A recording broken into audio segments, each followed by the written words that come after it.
ఆది వరాహ క్షేత్రం శ్రీ వెంకటేశ్వర స్వామి ఘన కీర్తి మనం చెప్పాల్సిన అవసరం లేదు. కొన్ని రోజులుగా ఆయన కీర్తిని దిగజార్చాలని, దేవుడు ప్రతిష్టని దిగజార్చాలని అసత్య మాటలతో దేవుడిని వీధిలో లాగుతూ కొంతమంది దీనిపైన లాభం చేకూర్చాలని, దానితో రాజకీయం చేయాలని వీళ్ళ ప్రయత్నం సఫలం కాకూడదని ఈరోజు తెలుగుదేశం పార్టీ కూటమి నాయకులందరూ కూడా గోసేవ చేశాం. గోసేవ ఉద్దేశం ఏంటంటే అన్ని జంతువుల్లోకి ఆవు తల్లిగా భావిస్తాం. సహస్ర దేవుళ్ళు అందరూ దేవతలు అందరూ కూడా ఆవులో కొలువుంటారని నమ్ముకునే హిందూ సంప్రదాయం పాటించే వాళ్ళం. అలాంటి ఆవుని మార్ఫింగ్ ఫోటోలు పెట్టి 100కు పైగా ఆవులు చనిపోయాయి. దీని పరిరక్షణ వీళ్ళు చేయలేకపోతున్నారు, దీన్ని మేమవుతే పరిరక్షిస్తాం అని అసత్య వాక్యాలు పలికిన కరుణ లేని కరుణాకర్ రెడ్డి గారు, ఆయనలో కరుణామయుడు పూనుకున్నాడో లేదో నాకు తెలియదు, కానీ ఆయన కరుణామయుడిగా నేను గో సంరక్షణకు చేస్తున్నాను, నేను మనుషుల్ని సంరక్షిస్తున్నాను అని మాట్లాడే కరుణాకర్ రెడ్డి గారికి మేము ఒకటే చెప్తున్నాం, అయ్యా 100కు పైగా ఆవులు చనిపోలేదు, దేవుడి దగ్గర అసత్యాలు జరగట్లేదు.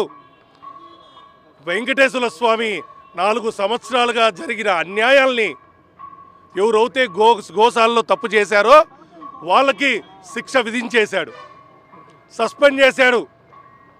ఆయనకి దేవుడి దగ్గర పనిచేసే అర్హత లేదు అని సాక్షాత్తు వెంకటేశ్వర స్వామి చెప్పాడు.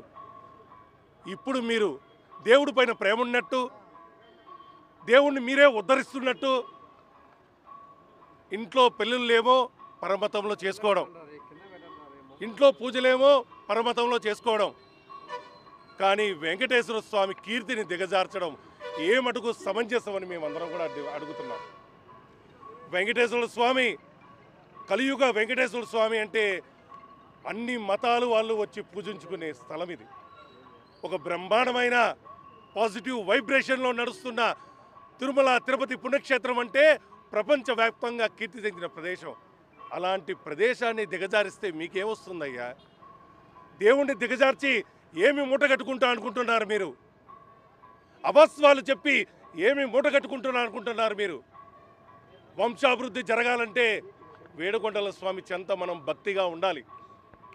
పిల్లా పాపలతో మనం అందరం బాగుండాలంటే వెంకటేశ్వర స్వామి అనుగ్రహం ఉండాలి మనకి. అలాంటి వెంకటేశ్వర స్వామిని రోడ్డుకిడిచి అసత్యవాక్యాలు చెప్తారా? మీరు చేసే ప్రతి ఒక్క అకృత్యము వెంకటేశ్వర స్వామి 3వ కళ్ళు, ఆయన నేత్రము తెరిసే సమయం ఆసన్నమైంది. చంద్రబాబు నాయుడు గారు ఆయన విలవేల్పు వెంకటేశ్వర స్వామి, నారా లోకేష్ గారి కుటుంబ ఇలవేల్పు వెంకటేశ్వర స్వామి.